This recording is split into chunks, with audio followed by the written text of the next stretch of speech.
Accurate and 100% true, but I'm just going to help you with some tidbits on how to say it in a way that's not going to get you or LifeWave in trouble. Is that a good thing? Yes.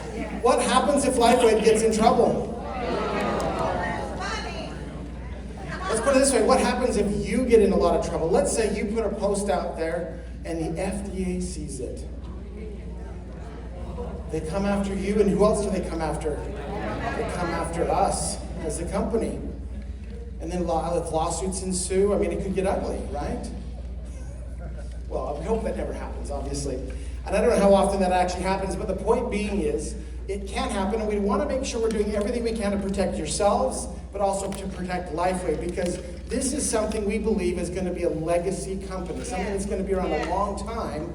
And the quickest way to have problems is to mess with the FDA. Now, we hope some things will change, in the near future. But until we hear anything different, we have to continue to follow the rules as they are. I'm going to tell you something that I think is very, very important. And this is true of any story that you tell. You always tell the truth. What happens when you don't tell the truth? You're a liar. Okay, that was a little, aggressive, but the reality is that's true, and we all are. Let's face it. If you've ever, anyone who tells you I've never told a lie is the biggest liar. We all know we do, right? But I think there's a caveat, and this is something that I think is always very important, especially for you gentlemen, and which questions your wife asks you. Always tell the truth with kindness. Which might mean you need to change the truth just a little bit to be kind. Not to be mean, but to be kind, right? Yes, honey, those pants make you look very skinny. Right? So always tell the truth with kindness, and I believe that to my core is very, very important in everything we do.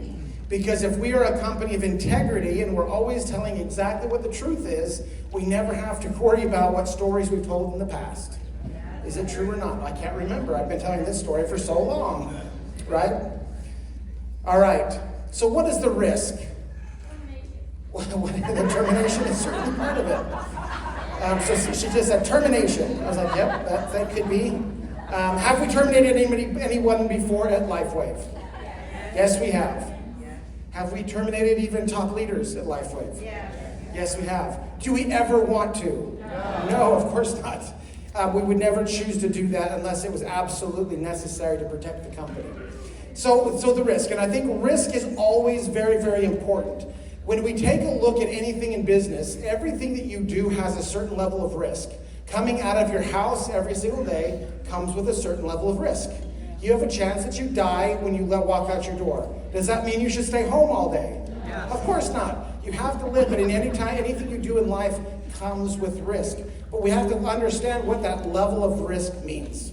And so there's going to be certain levels, and how do we even know what to say? I mean, I hear this all the time, Gerrit, we don't even know what to say. And yet, we have something in our back office that actually does tell us what we can say. The problem is it's not that we don't know what we can say, we just don't like what we can say. That's probably more accurate. So you can go into your back office and you can find this document, which is our advertising guidelines. It's important that you understand this because as we move forward and talk about a few things that we're going to discuss, we need to understand where this is so we know when this is important and maybe when it's not important. Because there's going to be opportunities where maybe can't tell our whole story, but maybe it's just not in certain areas. We'll talk about that in a moment. But this is the document. Everyone has access to this in your back office. Now, what can we say about X39? Well, let's just read what we can say. Aging is not inevitable. X39 supports healthy stem cell activity to restoration and rejuvenation. Would we like to be able to say that? Can we? No. I just made a fart sound. Can't say that either. So would we love to be able to say stem cells? And could we in the future? Maybe. But what I can say is for protection of the company, we have to know when we can't say this and maybe when we can say it. And so this is when we're talking about risk, there's going to be places that it's risky that we would never want to say these things. Of course, the things that it says you can't say, those things are safe. When you're on social media, when you're in public places, those things are safe. But when you're in those places, that you have a specific list. I'm pointing down here. You can't see this. It's up here or over here. But you can see. So I want to be very clear. This is the safe place to be. This is safe on the can say side, and on the can't say is not safe. High risk versus no risk. Is that fair? So how do we know what's what? What is high risk? High risk is anything that's more public. What's public? Social media is public. Is it public for everyone to see? Let's say you have a team page that's private, that nobody can get into unless you approve them. Is that public? Yes, it is public. If the FDA got in there and saw it, they would still say it's public. Now, is it less risky than maybe an open page? Yes, I'm sure it is. It is less risky. But anything that's posted there, and there's thousands of people in the group, then there's a chance that someone's in there that's a stinker that's going to maybe try to get us in trouble. Now, is the FDA the only one looking at LifeWave right now to try to get us in trouble? No. Who else would be possibly looking at LifeWave to try to get us in trouble? All of our competitors would love to see LifeWave struggle. Why? Because we are, let's put it this way, I would say LifeWave has struggled for many years. And that struggle looks very different. Right now we're struggling with the size of the growth we're having. That's a fantastic struggle to have, right? Those are the kinds we will take every single day of the week. Now, but there's always challenges. Anything brings challenges, but that's the reality. So when we know that we have this high risk levels, when we're in a public space, and I don't know everybody in this room, is it possible that someone in this room could be with the FDA or a competitor that's trying to get after us? Is there anybody in the room that falls in that category? Just a quick, anyone that's trying to get us in trouble? Nobody's willing to admit it. I didn't think anyone would. Okay. So when we're in that risky, high-risk place, we just stick to the advertising guidelines. And we err on the side of caution. Or in the low risk, which is more private things. So let's say you're posting something on your Facebook page, high or low risk? High. Let's say you're sending a private message to someone in Messenger, high or low risk? Why would it be low? Because it's private, where it's less likely that post is going to get to large groups of people, right? Now, is it possible someone could take it, screenshot it, and then share it? Yes, of course that's possible, but it's a lot less likely.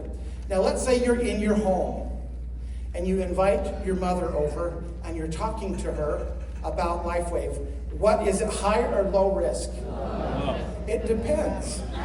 Does she work for the FDA or the FTC? You have to ask those questions, right? Not likely. The chances are very low, right? So if it's a low risk, then we can tell our story and we can tell the truth. Now, I talked about earlier about telling the truth, but sometimes in public spaces, we're not able to tell the full truth. Is that fair? Yeah. It is. I mean, it's not that we like it, but it's the way it is, right? So understanding high risk, what is low risk. When I'm at low risk, I can talk about stem cells. Now I would still say, even in environments that are particularly safe, there probably are still some things we should stay away from. We don't necessarily want to be telling everybody it's going to cure cancer, right? What happens when we start getting into a habit of saying that on a regular basis? It's going to start slipping out in places it probably shouldn't. And then we get into that. There's certain specific things that will get you in trouble more likely than others. A few years ago, saying COVID would have been a big no-no, right? What happened if you had posted something under my product will cure this, problems, right? So how do we know? And I'll give you kind of, I have a video I want to show you, and this is, I think, will help you understand that when things high risk, how to handle it, okay? So let's go ahead and roll the video. Dr. Switzer? Yes, come in, I'm just washing my hands. I'm Catherine Bigman. Janet Carlisle referred me. Oh, yes. Buried alive in a box. Yes, that's me. Should I lay down? Oh, no, we don't do that anymore. Just have a seat. And let me tell you a bit about our billing. I charge $5 for the first 5 minutes, and then absolutely nothing after that. How does that sound? That sounds great. Too good to be true, as a matter of fact. Well, I can almost guarantee you that our session won't last the full 5 minutes. Now, we don't do any insurance billing, so you would either have to pay in cash or by check. Wow, okay. And I don't make change. All right. Go. Go. Well, tell me about the problem that you wish to address. Oh, okay. Well, I have this fear of being buried alive in a box. I start thinking about being buried alive and I begin to panic. Has anyone ever tried to bury you alive in a box? No, but truly thinking about it does make my life horrible. I mean, I can't go through tunnels or be in an elevator or in a house, anything boxy. So what you're saying is you're claustrophobic. Yes, that's it. All right, well, let's go, Catherine. I'm going to say 2 words to you right now. I want you to listen to them very, very carefully. Then I want you to take them out of the office with you and incorporate them into your life. Shall I write them down? Well, if it makes you comfortable, it's just 2 words. We find most people can remember them. Okay. You ready? Yes. Okay, here they are. Stop it!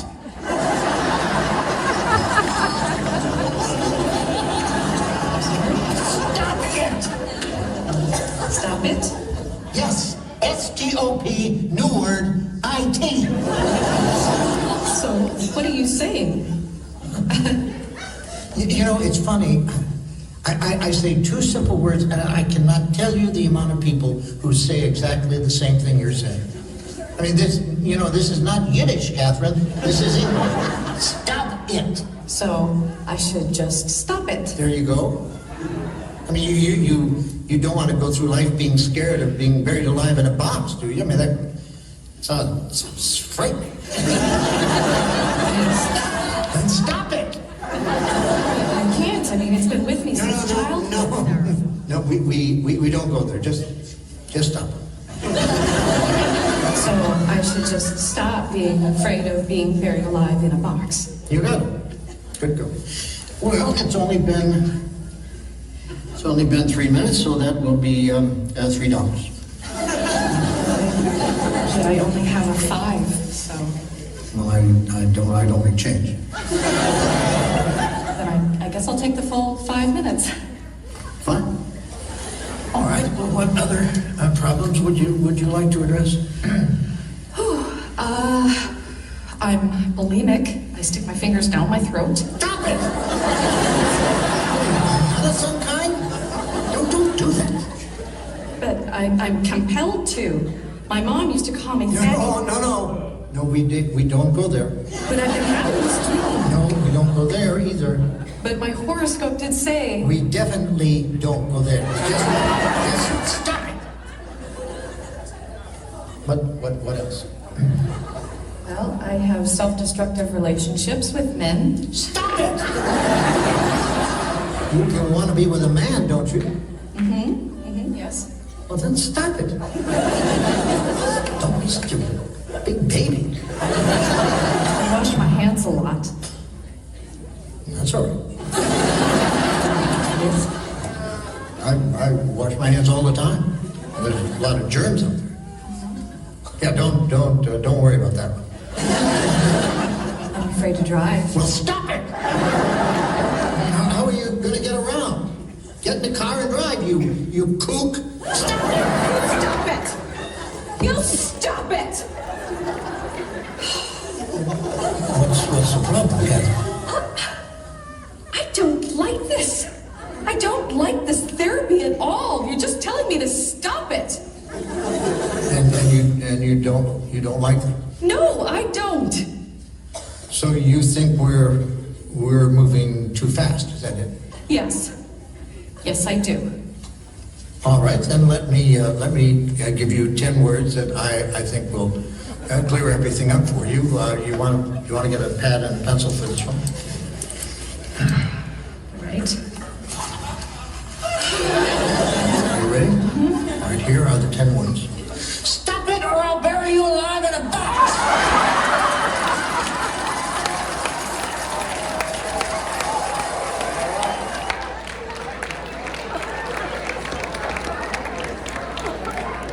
So our compliance team has a new policy. If you don't stop it, now we're not going to bury anyone alive in a box, but what I can say is there's obviously benefits in doing the right thing. And so as we move into this understanding, that was obviously meant to be funny, but if it's high risk, stop it. You know, we just don't put anything out there that you know could get yourself or LifeWave in trouble. So what makes an impactful story? Number one is you. You make the story. It is not about other people's stories, although if you don't have your own yet, you can certainly borrow from others, for sure. The more general, the more relatable. When we want to tell our disease, we are actually limiting the number of people who will listen to us. When we talk about the issue and just talking about in generalities about what that means to me, I'll give you an example in just a moment, the more relatable it is to greater groups of people. If I say I'm in low energy, I need more energy by taking this, it's changed my life, how many people are low energy? How many people does that go across? Now that's just one example, but we'll keep going. Make it emotional. How do you make it emotional?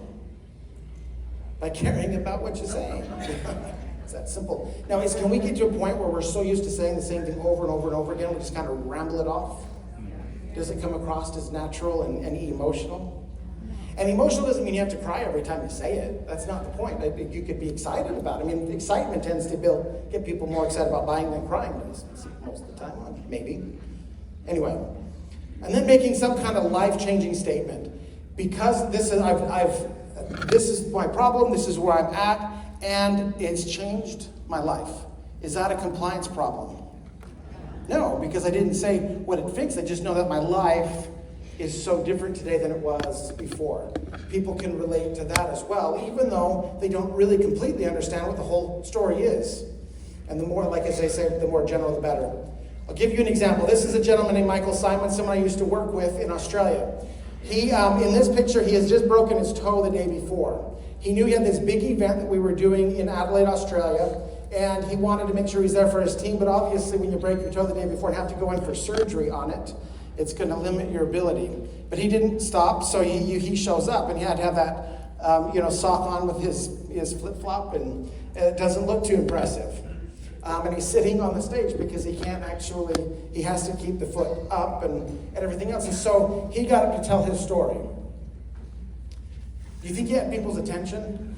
First of all, do you think that they cared that his crutches were sitting in front of him on the floor?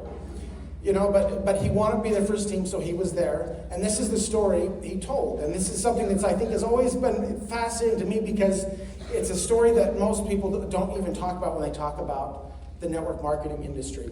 So this is his story. He says, I built 2 huge businesses before I started into this industry. They weren't network marketing businesses, and I was able to sell them for millions of dollars. He says, but now I'm doing so well here, I decided to sell my businesses and continue to build my network marketing business. As I've done it, though, it's the first time in my life I've felt like I've become a better husband and father. It's the personal development that has made him to be who he is today based off of where he was. The other businesses were keeping him away from home, where now he's able to actually spend the time with his 2 little daughters that were growing so quickly. And so for him, that was his story. Was that impactful? Did people understand it? Did he talk about the products? He did. Which product, though? The personal development side of it. Do we talk about that as one of our products? Now, oftentimes, compensation plans, another product we don't usually talk about too much, but they're very much part of the products that we have to offer. Let's talk about another story. This is something I heard, one of the very first testimonials I heard while I was here at LifeWave. Some of you have probably heard it, because some of you were in the room. But this was a woman who had actually played the piano her whole life. In fact, she was a concert pianist, and she would travel all over the world playing the piano. And she got to a point where her hands became so uncomfortable and so miserable that she couldn't play the piano anymore. Her whole life and everything about who she was gone. She could no longer do the one thing that made her life meaningful. At least she felt made her life meaningful. And as time went on, a good friend of her reached out to her and said, hey, you got to try these patches. They're amazing. It just might help. And sure enough, after putting the patches on, within a very short period of time, she was able to start playing the piano again. Now, was that an impactful story? Did she make any claims? Now, she said arthritis would have been a problem. Yes, absolutely. But she didn't, and or maybe she did, I don't even know. But telling that story the way I did was completely compliant, and yet people understood that her life was ruined, but now it's fixed again, right? I'll give you another one. This is something I've heard so many times, not just here at Lifeway, but throughout my experience in 28 years in this industry, and that is this. I'm a mother. I'm staying at home, and I get my kids off to school, and the first thing I do is I go lay down on the couch because I just can't get through the day. My life is miserable. I try to put on a happy face for my husband, my kids, but I really feel like I'm failing them because I just don't ever feel good. So I spent the last number of years just trying to cope. My kids come home from school, I try to put on a happy face and take care of them, but as soon as they're not looking or they're gone, I'm back on the couch again, just trying to survive. I start to get to a point where I don't even feel like my life is worth living anymore because I'm in constant pain and discomfort. But I have a good friend of mine that reached out to me and gave me these amazing patches. And I started using them, and it has changed everything about my life. I've gotten my energy back. I feel like I'm a good mother again, and I'm a good wife. What about that story was uncompliant? Nothing was uncompliant. But was it emotional? Did it tell a story? And it was also very specifically not specific. It was very general, which means that people who have a number of disorders or issues can relate to that story. It could be, we could probably list off 20 different diseases that would put someone into that environment. And now everybody who's in that environment will say, I can relate to that. Whereas if I just said the one disease, no longer would they be interested, would they think it's going to help them because that's not what they have. And so again, the more general we can be, the better. So what is your story? And that's something we each have to decide what that is, but we need to find ways we can tell it in a very powerful, strong way that is compliant. If it's in that risky area, stop it. If it's in that safe area, then tell your story and tell the truth. It really can make all the difference in between us being able to keep Lifewave and have it a legacy company that will last forever, or potentially having challenges down the road because we refuse to follow what the guidelines are that we know will help protect Lifewave. Can we make the commitment today to all be better at telling a good compliant story at the right times? Yeah. All right. Now it's my opportunity.